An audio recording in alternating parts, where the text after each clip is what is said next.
Good morning. My name is Meenu Dwivedi. I am lecturer in Mechanical Engineering Department in Government Polytechnic Lucknow और आज हम लोग discuss करेंगे reaction type hydraulic turbine और mainly Francis turbine. तो the first introductory concept about Francis reaction type hydraulic turbine क्या है कि reaction type machine is a type of machine in which both pressure energy or kinetic energy takes place. Change of pressure energy and kinetic energy takes place when fluid flows through the moving part of the machine. तो क्या होती है reaction type? कोई भी reaction type machine, अगर जो fluid है, अगर वाटर है, फ्लो कर रहा है मूविंग पार्ट पर और दोनों वो एक्सपीरियंस कर रहा है, प्रेशर चेंज भी हो रहा है और काइनेटिक एनर्जी वेलोसिटी चेंज भी हो रही है, यानी प्रेशर एनर्जी भी चेंज हो रही है और काइनेटिक एनर्जी भी चेंज हो रही है. अगर इस टाइप का कन्वर्जन चेंज है तो हम लोग बोलेंगे रिएक्शन टाइप मशीन. तो what is the difference between impulse type machine and reaction type machine? Impulse type machine में क्या होता है कि फिक्स्ड पार्ट होता है. The fixed part of machine that is known as rotor and in case of Pelton turbine what is it? It is nozzle. तो जो fixed part होता है टरबाइन का, तो उसमें जो फ्लूइड होता है उसका एक्सपेंशन होता है और जो पूरी की पूरी जो उसकी प्रेशर एनर्जी थी वो पूरी की पूरी काइनेटिक एनर्जी में कन्वर्ट हो जाती है.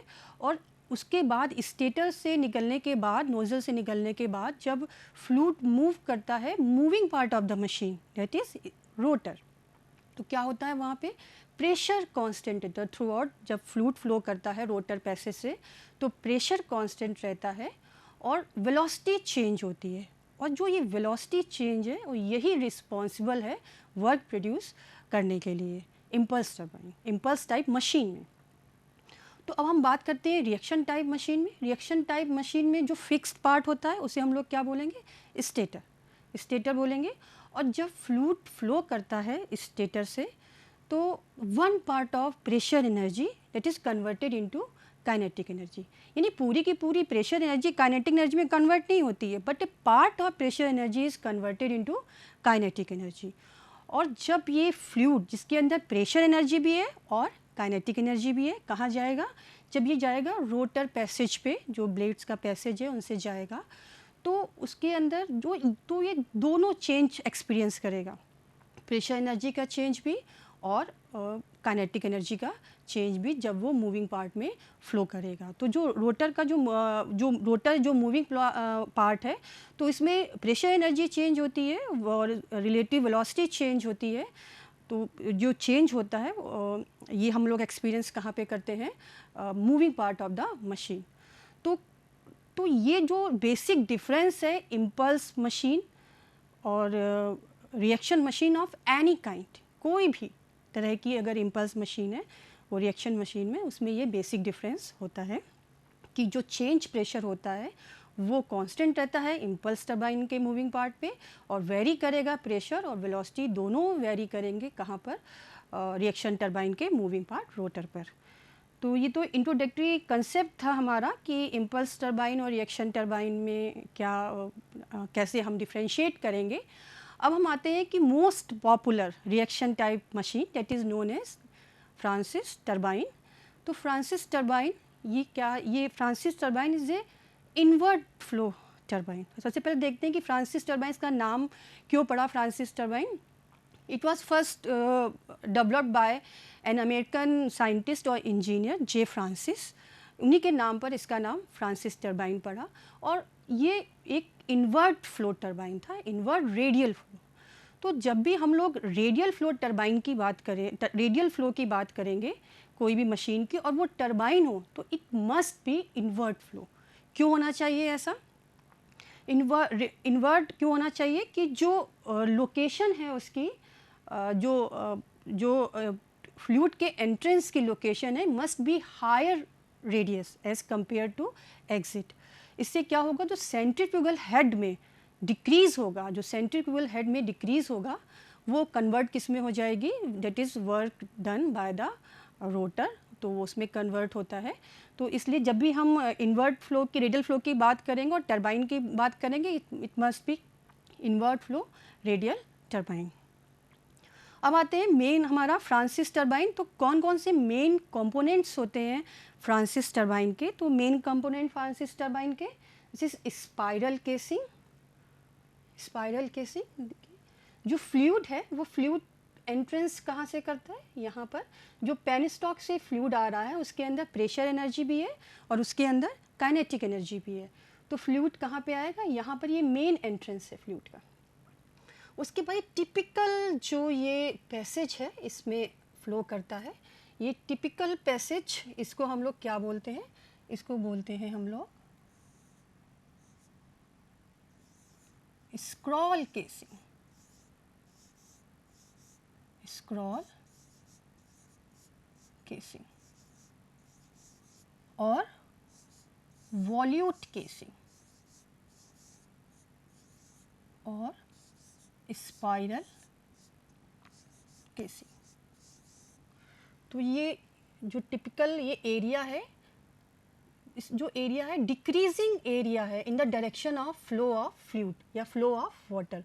तो ये इसे हम क्या बोलते हैं? टिपिकल वर्ड्स ये हैं स्क्रॉल केसिंग, टर्मिनोलॉजी यूज़ की जाती है स्क्रॉल केसिंग, वॉल्यूट केसिंग और स्पाइरल केसिंग। तो उसके बाद फ्लूइड ये कहाँ पे जाता है? ये देखिए ये वाला ये पैसेज, ये देखिए ये इन्हें कहते हैं गाइड वेन्स। ये पैसेज यहाँ पे आ रहा है, ये हमारा क्या है? गाइड वेन्स है, गाइड वेन्स है। तो फ्लूइड उसके बाद फिक्स्ड पार्ट ऑफ मशीन, इसे स्टेटर भी बोलते हैं। तो ये हमारे टरबाइन का फिक्स्ड पार्ट है और ये स्टेटर भी बोलते हैं इनको। ये एक पॉइंट पे पाइवोटेड रहती है और उस फिक्स्ड है बट पाइवोटेड रहती है और उस पॉइंट के अबाउट ये टर्न कर सकती हैं। उससे क्या, ये फ़्लो रेगुलेशन के लिए यूज़ की जाती है। अगर हमें फ़्लो को रेगुलेट कराना है और हमें देखना है कि जो अमाउंट रोटर पे जा रहा है उसको हमें वेरी कराना है, तो वो काम हम लोग इससे करते हैं गाइड वेन से। गाइड वेन्स के बाद फ्लूइड कहाँ जाता है?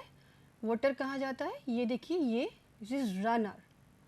गाइड वेन्स को हम लोग फिक्स्ड ब्लेड्स भी है हमारी, तो इसे हम लोग क्या कहते हैं? Fixed blades. फिक्स्ड ब्लेड्स, इसको विकेट गेट्स भी बोलते हैं। और क्या बोलते हैं? Wicket gate. ये विकेट गेट कहते हैं इसको। उसके बाद ये पास कहाँ पे होता है? ये जाता है यहाँ पर, ये रनर है, रनर टरबाइन का रनर, यानी मूविंग पार्ट है ये टरबाइन का। और टरबाइन यहाँ से फ्लूइड होकर यहाँ पर पास, इसका देखिए कैसा एरिया है, डाइवर्जेंट टाइप, देखिए सॉरी कन्वर्जेंट टाइप एरिया है। तो जो फ्लूइड आ रहा है उसके अंदर प्रेशर और वेलोसिटी रहती है, दोनों प्रेशर और वेलोसिटी चेंज होती है। उसके बाद near to axis of rotation जो वाटर है वो आउट बाहर चला जाता है और बाहर ये यहाँ पर कहाँ जाता है? इस बाहर यहाँ पर ये डक्ट होती है इंक्रीजिंग एरिया की, जिसे हम लोग ड्राफ्ट ट्यूब बोलते हैं। तो रनर से जो वाटर है एक दूसरी ट्यूब में जाता है जिसे हम लोग बोलते हैं ड्राफ्ट ट्यूब, और वहाँ ड्राफ्ट ट्यूब से होकर वो टेल रेस में, दिस इज टेल रेस में डिस्चार्ज हो जाता है। तो कौन कौन से हमने मेन कंपोनेंट्स देखे फ्रांसिस टरबाइन के? तो फ्रांसिस टरबाइन के main components this is spiral casing और स्क्रॉल केसिंग और वॉल्यूट casing, just typical spiral structure. उसके बाद ये गाइड वेन्स हैं, इनको फिक्स्ड ब्लेड्स भी बोलते हैं और विकेट गेट भी बोलते हैं। उसके बाद ये रनर है, रनर पर रनर वेन्स हैं, दीज आर रनर वेन्स। और उसके बाद जो रनर के जहाँ से एग्जिट होगा वहाँ पे हमारी ड्राफ्ट ट्यूब अटैच रहती है, ये ड्राफ्ट ट्यूब है, और जो फ्लो वाटर है वो टेल रेस पे डिस्चार्ज हो जाता है। तो ये कंपोनेंट्स हैं। तो हम देखते हैं कि फंक्शन, हर एक कंपोनेंट का स्पेसिफिक फंक्शन होता है। तो सबसे पहले देखते हैं स्पाइरल केसिंग, उसका क्या फंक्शन होता है। तो इट इज़, देखिए क्लोज्ड पैसेज, पूरा क्लोज्ड पैसेज है, लॉन्ग ट्यूब है, क्लोज्ड पैसेज है इनलेट से लेकर यहाँ तक। डिक्रीजिंग एरिया, देखिए एरिया जो है ग्रेजुअली डिक्रीज कर रहा है।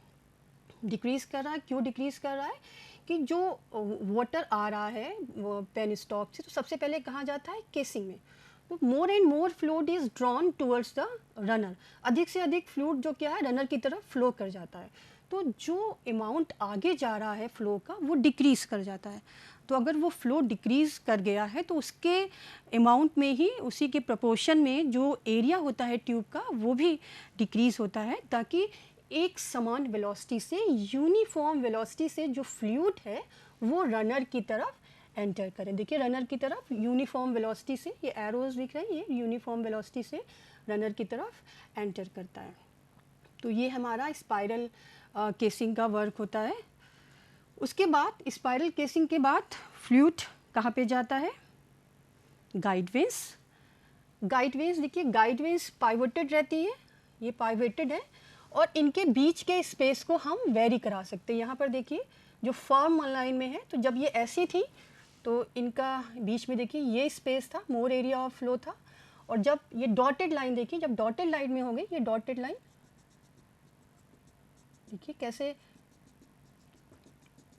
स्पेस अब दी कितना ये स्पेस है, तो अब स्पेस जो एरिया है ब्लेड के बीच में जिससे होकर, जिस पैसेज से होकर फ्लूइड कहाँ पे आता है, रनर पे आता है, वो उसको हम घटा या बढ़ा सकते हैं with the help of guide veins. तो गाइड वेन्स का मेन फंक्शन क्या होता है? तो गाइड वेन का मेन फंक्शन होता है it converts A part of pressure energy into kinetic energy. तो जो प्रेशर एनर्जी का पार्ट है उसको वो काइनेटिक एनर्जी में चेंज करता है। इसके अलावा अनदर फंक्शन क्या है गाइड वेन्स का? इट डायरेक्ट्स द फ्लूइड और water in such A direction कि जो ऑप्टिमम एंगल पर स्ट्राइक करे, अप्रोप्रिएट एंगल पर स्ट्राइक करे, कहाँ पे? रनर ब्लेड्स पे। तो वो अप्रोप्रिएट एंगल या ऑप्टिमम एंगल क्या होता है? वो जो रिलेटिव वेलोसिटी है फ्लूइड की विद रिस्पेक्ट टू रोटर, जो वेलोसिटी है जिस एंगल पे कर रही है वो ब्लेड एंगल से अगर मैच कर रहा है तो लॉसेस कम होंगे। तो ये शॉकलेस एंट्री के लिए है कि शॉकलेस एंट्री हो, स्मूथ एंट्री हो फ्लूइड की, वाटर की रनर पे। उसके लिए क्या ज़रूरी है? जो एब्सोल्यूट वेलोसिटी ऑफ फ्लूइड है, जो रिलेटिव वेलोसिटी ऑफ फ्लूइड है विद रिस्पेक्ट टू रोटर, वो मैच करनी चाहिए जो वेन्स हैं, जो रनर वेन्स हैं उनके एंगल से। और क्या वर्क होता है और क्या फंक्शन होता है गाइड वेन्स का? तो इट इम्पार्ट्स, इंपॉर्टेंट फंक्शन है इनिशियल एंगुलर मोमेंटम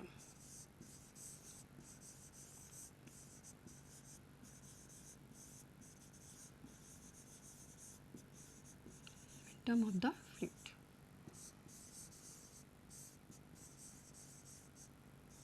तो इनिशियल जो एंगुलर मोमेंटम है ये भी देता है। तो क्या क्या हमारे गाइड वेन्स के फंक्शन होते हैं? गाइड वेन्स ये पार्ट ऑफ प्रेशर एनर्जी को कन्वर्ट करता है काइनेटिक एनर्जी में, और ये एक अप्रोप्रिएट डायरेक्शन में, एक ऑप्टिमम डायरेक्शन में डायरेक्ट करता है फ्लूइड को रनर की तरफ, और ये इनिशियल मोमेंटम भी देता है, एंगुलर मोमेंटम भी देता है फ्लूइड को। तो ये हमारे गाइड वेन्स का फंक्शन होता है। गाइड वेन्स के बाद जो फ्लूइड है वो कहाँ पे जाता है? रनर पे। तो रनर पर देखिए, रनर, ये रनर देखिए क्या होता है? सीरीज ऑफ कर्व्ड वेव्स, देखिए these are curved vanes evenly spaced at the outer periphery of the rotor. Rotor, ये रोटर है हमारा, देखिए ये रोटर है, रोटर के पेरीफेरी पे देखिए ये इवनली स्पेस्ड है, ये हमारी ये रनर वेन्स है। देखिए एरिया कैसा है रनर वेन्स का? ये है कन्वर्जिंग एरिया, कन्वर्जिंग एरिया है, धीरे धीरे कम हो रहा है। तो क्या होता है जब यहाँ गाइड वेन से फ्लूइड आया, गाइड वेन से ये फ्लूइड के बीच के पैसेज पे यहाँ पे आता है, उसके बाद यहाँ पे आता है, ऐसे ऐसे आता है, ऐसे आता है। तो जब यहाँ पे रनर पे आया तो रनर पे क्या होता है कि जो फ्लूइड है जब वो फ्लो करता है रनर के पैसेज पे, जब ये रनर का जो वेन का दो सक्सेसिव वेन्स हैं उनके बीच का जो पैसेज है उसमें जब ये फ्लो करता है तो it experience change of pressure as well as change of velocity. तो प्रेशर एनर्जी चेंज होती है, kinetic, that is kinetic energy change होती है, ये absolute velocity of water change होती है, relative velocity of water change होती है। तो what is relative velocity of water, क्या होती है वो इंक्रीज़ कर जाती है। जब रिलेटिव वेलोसिटी वाटर की इंक्रीज़ कर जाएगी और जो प्रेशर है वो रिलीज़ होता है, तो जब रोटर पे फ्लो होता है प्रेशर रिलीज़ होगा और जो वर्क है हमें मिलेगा कहाँ से, रोटर से हमें रोटर में वर्क डेवलप होगा और वो हमको मिलेगा। एक्चुअली होता क्या है, रोटर में जो हेड होता है वो एक्सट्रैक्ट होता है, जो पावर एक्सट्रैक्ट होती है ये वर्क कहाँ पे होता है, रोटर में, और रोटर पे हमको ये पावर मिलती है। उसके बाद फ्लूइड कहाँ पे जाता है, फ्लूइड ये सेंटर से होकर, देख कैसे आ रहा है, अगर इसको हम लोग हॉरिजॉन्टली लें जैसे हमने ये देखा था इसका, देखिए कैसे है, ये शाफ्ट जनरली जो बिगर यूनिट होती है उनकी शाफ्ट वर्टिकली रहती है, तो पूरा जो फ्लूइड है वो चारों तरफ से आ रहा है और कहाँ पे आ रहा है, रेडियली आ रहा है, और कहाँ पे जा रहा है, एक्सली जा रहा है। तो जब ये आता है रनर वेन्स पर, देखिए यहाँ पर रनर वेन्स पर यहाँ पर, तो इसके अंदर टेंजेंशियल वेलोसिटी भी होती है और रेडियल वेलोसिटी भी होती है। और जब ये आता है रोटर पे, इम्पेलर पे या रनर पे, तभी उसके अंदर टेंजेंशियल वेलोसिटी भी होती है और रेडियल वेलोसिटी भी होती है। और जो फ्लूइड है वो रनर से एग्जिट के बाद कहाँ पे जाता है, ड्राफ्ट ट्यूब में, ड्राफ्ट ट्यूब। तो अगर हम ये देखें डायग्राम को, ड्राफ्ट ट्यूब अटैच कहाँ रहती है, इसका देखिए दिस इज स्क्रॉल, ये हमारा दिस इज स्क्रॉल केसिंग, ये स्क्रॉल केसिंग वाला पार्ट है, this is guide veins, this rotor. तो ये रहता है, और जो ड्राफ्ट ट्यूब होती है वो इसके रनर के एग्जिट पर अटैच रहती है, ड्राफ्ट ट्यूब रनर पे एग्जिट पे अटैच। क्या वर्क होता है ड्राफ्ट ट्यूब का, जो एनर्जी, जो वेलोसिटी है जो वेस्ट हो रही थी, जो काइनेटिक एनर्जी है, उसको ये यूज़फुल प्रेशर एनर्जी में ये उसका वेलोसिटी के लॉस को ये कम कर देता है, कम कर देता है। ये काम होता है हमारे ड्राफ्ट ट्यूब का। तो draft tube gradually, draft tube is a pipe or passage of gradually increasing cross sectional area. तो उसका जो एरिया, जो डक्ट होता है वो ग्रेजुअली इंक्रीज करता है, ऐसा डाइवर्जेंट टाइप का होता है, अपसारी टाइप का होता है, ग्रेजुअली डिक्रीज करता है। और प्राइमरी फंक्शन क्या होता है कि जो velocity of the discharge water to minimise the loss of kinetic energy at the outlet. क्योंकि अगर रनर को एज सच, जो वाटर है उसको हम रनर से एज सच बाहर जाने देंगे तो उसके अंदर हाई वेलोसिटी है बहुत ही, तो जो काइनेटिक एनर्जी है, जो हाई वेलोसिटी, वो पूरी की पूरी लॉस हो जाएगी। तो हमें क्या करना होता है, कोई भी मशीन है अगर हम चाहते हैं कि मैक्सिमम पावर मिले तो उसके हम लॉसेस को कैसे करना, मिनिमाइज़ करना होता है। तो ड्राफ्ट ट्यूब क्या करता है, जो लॉसेस को मिनिमाइज़ करता है और जो बहुत ही कम वेलोसिटी पर जो फ्लूइड है वो टेल रेस पर डिस्चार्ज होता है। तो most important point, it permits a negative or suction head to be establish at the runner exit. तो रनर एग्जिट पर ये सक्शन हेड जनरेट करता है। तो रनर एग्जिट सक्शन हेड क्या होता है वो हम देखते हैं। तो अब हम आते हैं बहुत ही important term, that is net head. Net head यानी हेड अक्रॉस द टरबाइन, कि टरबाइन में, जब टरबाइन में फ्लो पेनस्टॉक से टरबाइन तक या एग्जिट तक होता है, टेल रेक्स तक, तो कैसे ये हमारे जो हेड है ये कैसा चेंज होता है और कौन कौन से हेड होते हैं। तो सबसे पहले यहाँ पर देखिए, दिस इज़, ये हमारा रेजरवायर लेवल था, रेजरवायर जिसे हम लोग हेड रेस लेवल कहते हैं। और इनिशियली यहाँ पर एटमॉस्फेरिक प्रेशर है, और जो हम प्रेशर मेज़र कर रहे हैं, जो भी हम मेज़र करेंगे वो अबव एटमॉस्फेरिक मेज़र करेंगे। यानी अगर एटमॉस्फेरिक प्रेशर को ज़ीरो लेकर, रेफरेंस पॉइंट लेकर, उससे ऊपर अगर प्रेशर है उसी को हम लोग मेंशन करेंगे। तो यहाँ पर देखिए, यहाँ पर कितनी एनर्जी थी, यहाँ पर रेजरवायर था और ये कितना था इसके अंदर, H0। ये हमारे पास इनिशियली हेड था। इनिशियली हेड मतलब total energy per unit weight, that is known as head. तो यहाँ पर ये प्योरली स्टैटिक हेड था, पोटेंशियल एनर्जी थी हमारे पास, क्योंकि प्रेशर एनर्जी यहाँ पे ज़ीरो लेके चल रहे हैं और फ्लो नहीं था, और सिर्फ यहाँ पे पोटेंशियल एनर्जी थी, डेट इज़ H0। और जब वो ये डक्ट, लॉन्ग डक्ट टनल होती है, पूरी टनल जो माउंटेन वगैरह बनाई जाती है, जिसको हम लोग पेन स्टॉक बोलते हैं, यहाँ से होकर फ्लूइड कहाँ पे आता है, टरबाइन के इनलेट पर। तो जब फ्लूइड फ्लो करता है तो उसके अंदर वेलोसिटी भी होगी, और फ्लो कर रहा है तो अंडर प्रेशर फ्लो करता है। तो जो टरबाइन का इनलेट है, यानी वन पॉइंट पर तो इसके अंदर प्रेशर एनर्जी है और काइनेटिक एनर्जी भी है। तो अगर हम बर्नौलीज इक्वेशन अप्लाई करें इस सेक्शन पे और इस सेक्शन पे, यानी रिजर्वायर के लेवल पे और टरबाइन के इनलेट लेवल पे, तो हम क्या देखते हैं कि जो टोटल एनर्जी या टोटल हेड पॉइंट जो वन पे आता है वो लेस होती है एज़ कंपेयर टू जो हमारा इनिशियली हमारे पास जो था। कितना लेस होता है, यानी अगर हम एच नॉट पे, ये हमारे पास इनिशियली हमारे पास हेड था और दैट इज H1, तो ये हमारा था एच नॉट से हमें कितना, ये जो लॉसेस कहाँ हो रहे हैं, ये पाइप फ्रिक्शन लॉस है, और फ्रिक्शन लॉस की वजह से और भी एग्जिट लॉस की वजह से जो हमारे पास एनर्जी मिलती है इनलेट पर वो कितनी होती है, वो that comprises of pressure energy और काइनेटिक एनर्जी, और ये हमारी इनलेट पर होती है, that is H1, and that is equal to what is H1, one point पे प्रेशर एनर्जी भी है, काइनेटिक एनर्जी भी है, और देखिए ये जो वन पॉइंट है, अगर ये लेवल रेफरेंस डाटम पॉइंट ले रहे हैं, ये वाला टेल रेस लेवल, तो ये हमारा जेड हाइट पर है, जेड हाइट पर, ये वन पॉइंट पर है। Two point that is runner exit, और थ्री पॉइंट ये टरबाइन का एग्जिट है जहाँ पे फ्लो डिस्चार्ज हो रहा है। तो ये थ्री पॉइंट पे देख कितनी एनर्जी है, यानी हमारे थ्री पॉइंट पर H3 equal to that is P3 upon rho g plus V3 square upon 2G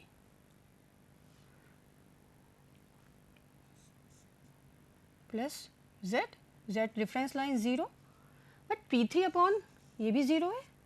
क्यों ज़ीरो है थ्री पॉइंट पर, क्योंकि एटमॉस्फेरिक प्रेशर है, और एटमॉस्फेरिक प्रेशर को हम लोग क्या ले रहे हैं, रेफरेंस पॉइंट ले रहे हैं, तो ये ज़ीरो है।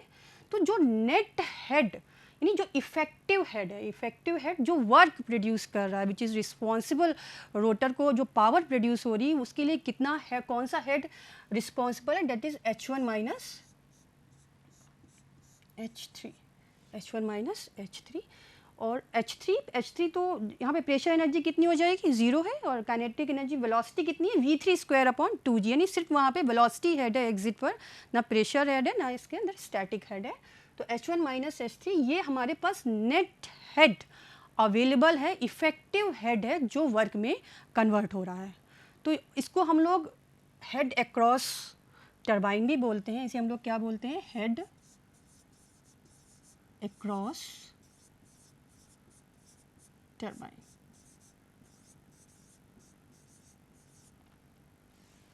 तो हेड अक्रॉस टरबाइन, तो H1 माइनस H3 ये हेड अक्रॉस टरबाइन भी हो गया। अब हम जब बर्नौलीज देखते हैं ड्राफ्ट ट्यूब, जो H1 माइनस H3 है ये बराबर है H1 माइनस H2 के।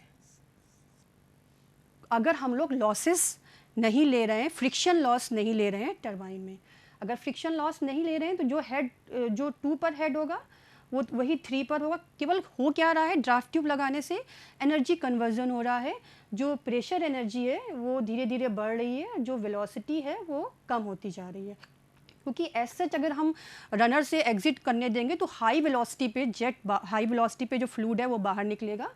तो इसलिए H1 माइनस H2, तो ये हमारा ये जो हेड है that is H1 minus H2। Now देखते हैं H1 माइनस H1 हमारे पास कितना था, that is P1 upon rho g plus P1 square upon 2G plus Z, that is equal to V3 square upon, sorry this is 2G, now P1 upon rho G, it is equal to minus times Z plus